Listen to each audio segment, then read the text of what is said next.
All right, not gonna be a very big afternoon, but we're gonna get a little bit done. Hopefully we don't get rained on.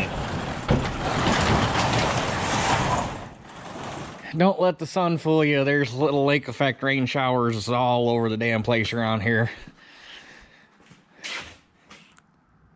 We don't really have super good chances, but there are chances, so.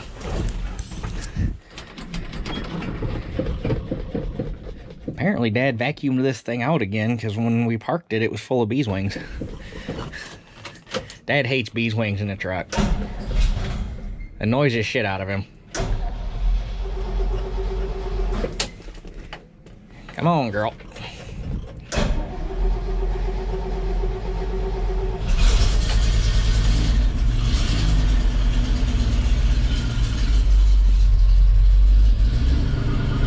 Let her warm up for a minute.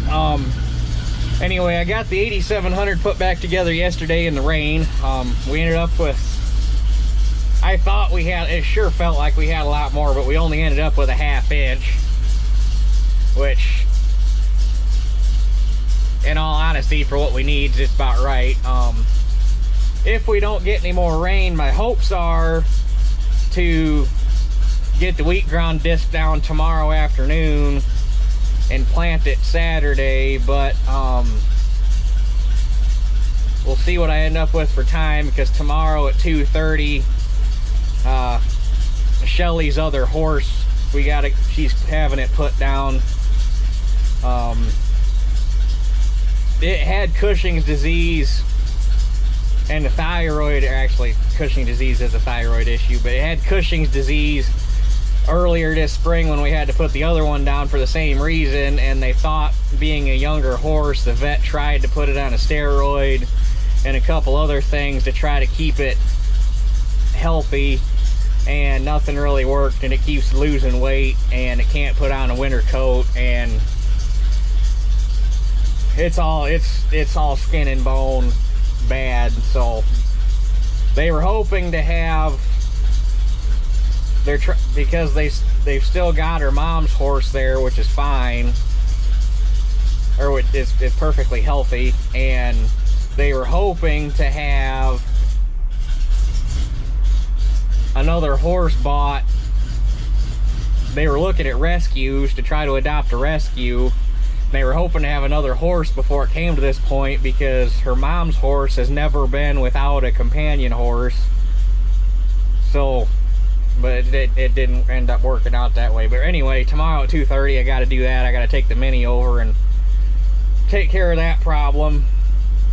So whether or not I do any discing depends on how well Shelly handles that situation. So we shall see. But anyhow, Teeter. Hopefully the rest of that field fits in here. It's going to be awful close. Teeter, come on, up. We going for a ride? Come on.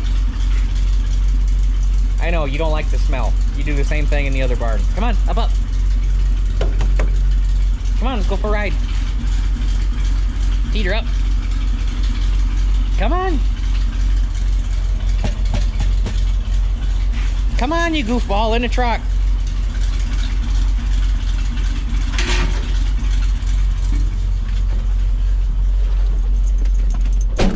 She'll sit there and think about it, and then if you get in the truck and move without her, she gets all pissy. So, alright, we're gonna head over to the field and I'll catch you guys there. And in my rush to come here, I completely forgot to grab some Windex so I can clean my windows, but luckily Dad had some paper towel in the truck, so that's something at least.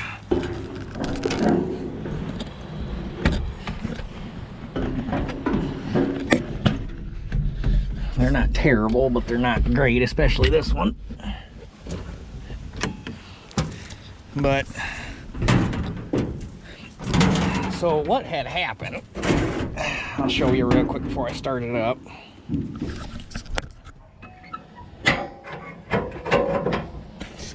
Teeter, you stay here.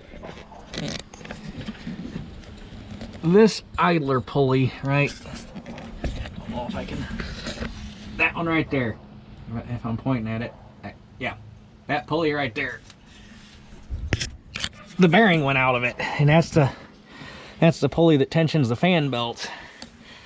So one of the belts had jumped off and was like rubbing or like stuck in this gap here, which kind of had the fan turning, but it wasn't turning fast enough to move in the air. It was just kind of like eh. And the other one had melted and snapped in half.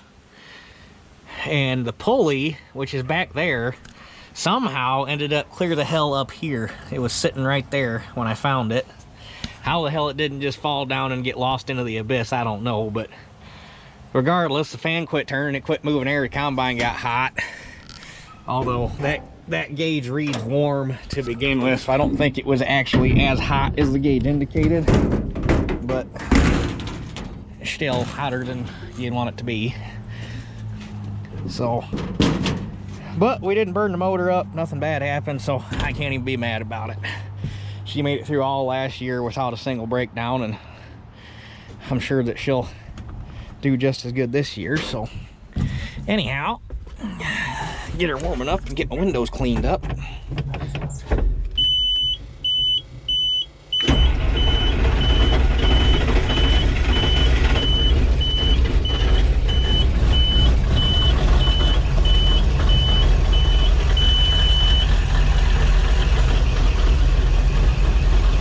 The other thing I was going to do is bring a little bit of antifreeze with me because it puked some out.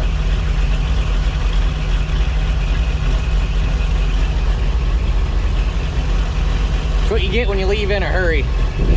Okay. Coolant light went out, so apparently once it got warmed up and expanded a little bit. But I'll still throw some in it before we move fields.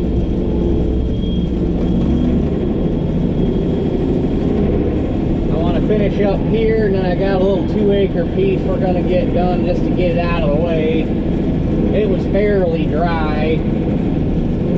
I don't know if it'll be as dry as this field was, but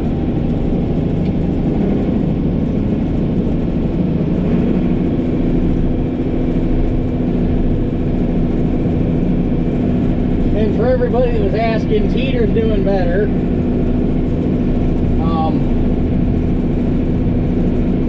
Took her to the vet. They did x-rays, couldn't find anything. They did a stool lab test on her stool sample, couldn't find anything.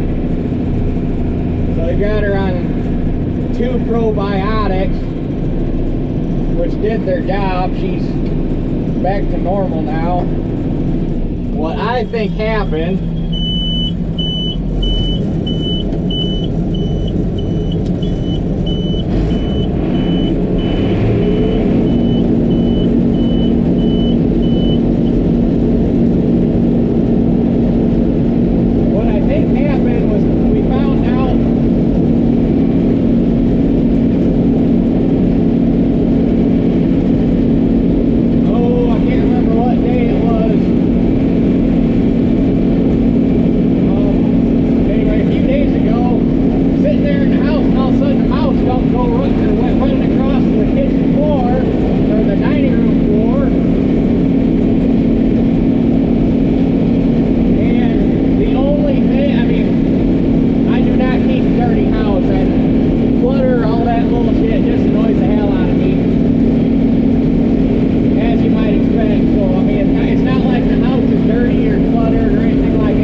had them more full because there's been times I've had to get out and spread the load out by hand to finish emptying the combine, but you ain't gonna get a whole lot more in there. So yes, we'll go down and dump that, see where we're at, and hopefully when I get back to the house, Dad's around to help move the combine, and we'll see if we can make it over to that other field yet today. All right, so first load was 282.8 at 20.2 moisture, 55 pound test weight. Second load was 331 at 18.7 moisture, which surprised the hell out. Well, I guess I shouldn't say it surprised the hell out of me, as long as that field's been drying down. The center was a lot drier than the outside. At 55.7 test weight, and that's a total, or that comes to a total of, I think it was 613 bushel and some change, and divide that by 4.5 acres, it came out to 136 and some change, so a little lower than I was expecting. But that field is blow sand with trees on 3 sides of it, so you figure you lose at least 8 outside rounds, if not 12. In a drought year. But that being said, grain quality was excellent, so I can't say anything bad about that.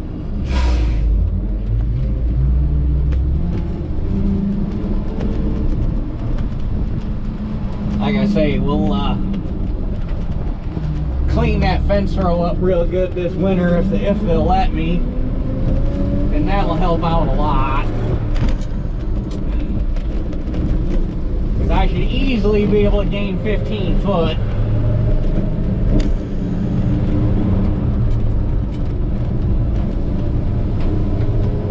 And even if I don't plan over up against the fence row, that'll probably get you 4 to 8 rows of actual producing corn next time around, because you won't have the limbs hanging over shading them. So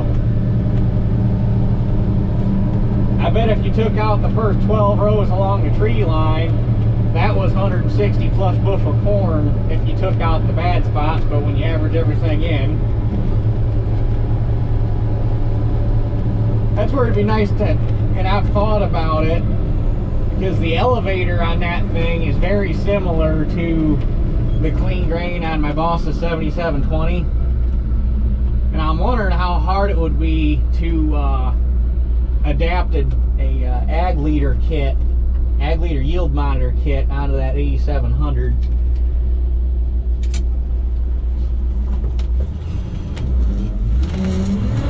I think it'd be kind of neat, and then you could actually go in once, because that would actually map the field, give you your total yield, give you an average yield,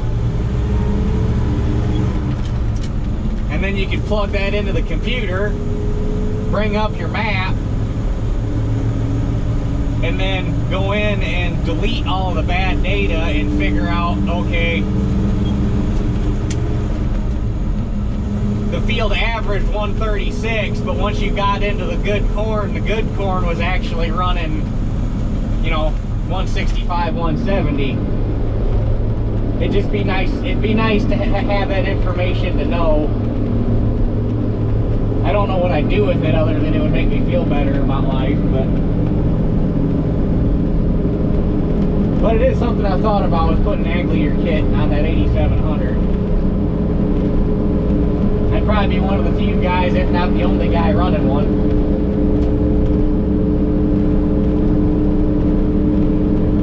Or just call ag leader straight up and say, hey, I want to put a yield monitor on this combine. They're going to say, you want to put a what on a what?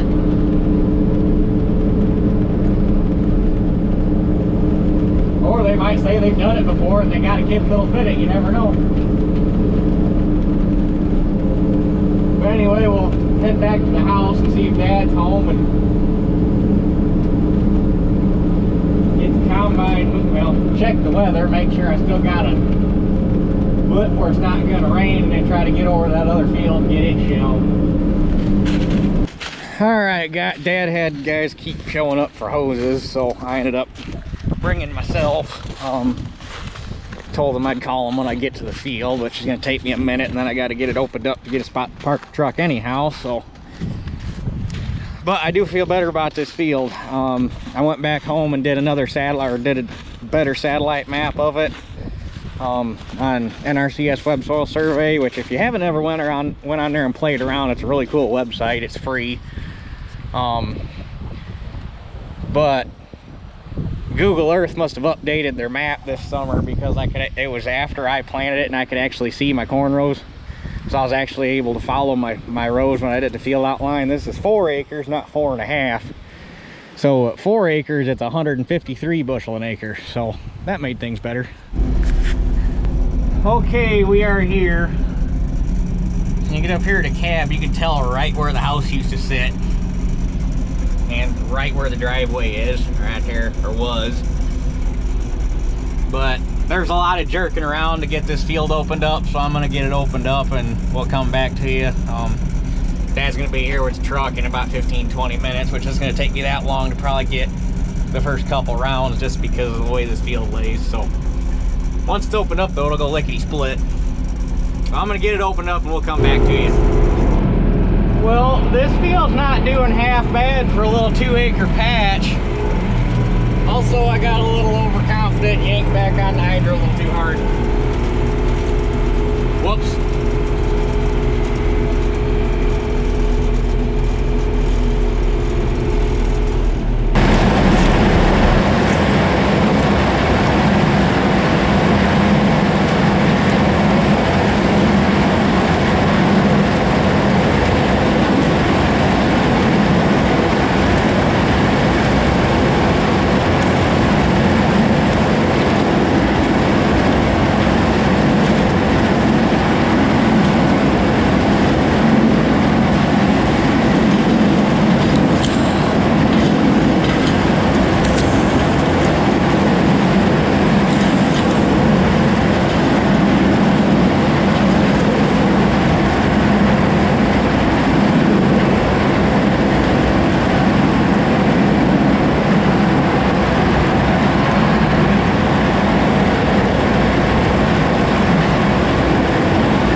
Need the other truck to finish this up,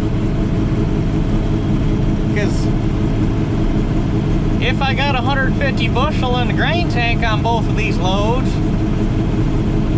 that right there is 150 bushel an acre with what's on the truck, roughly. I'm impressed, because the ears out here were, I mean, they were just little dinky things. I didn't figure they'd do shit, but wow. This is neat.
it's done.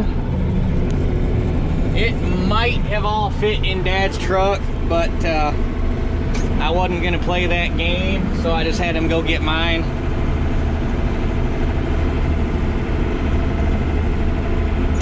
Not necessarily a bad problem to have.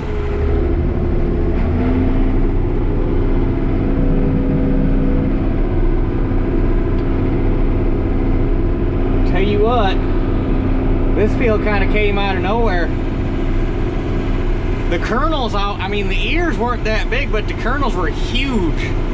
I had to open up my sieve a little bit because it was overloading the tailings elevator with clean grain because I couldn't make it through the sieve the way I had it set. It's like, holy shit.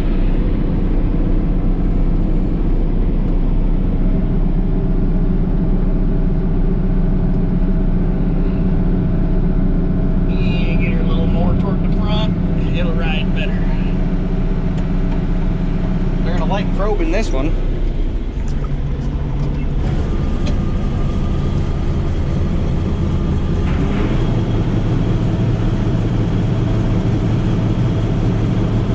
I'm curious to see how good this field did. I did not figure it would have went better than that field we just came from, but it had to have. It's at least $1.50, if not more. So, but unfortunately can't haul it in tonight.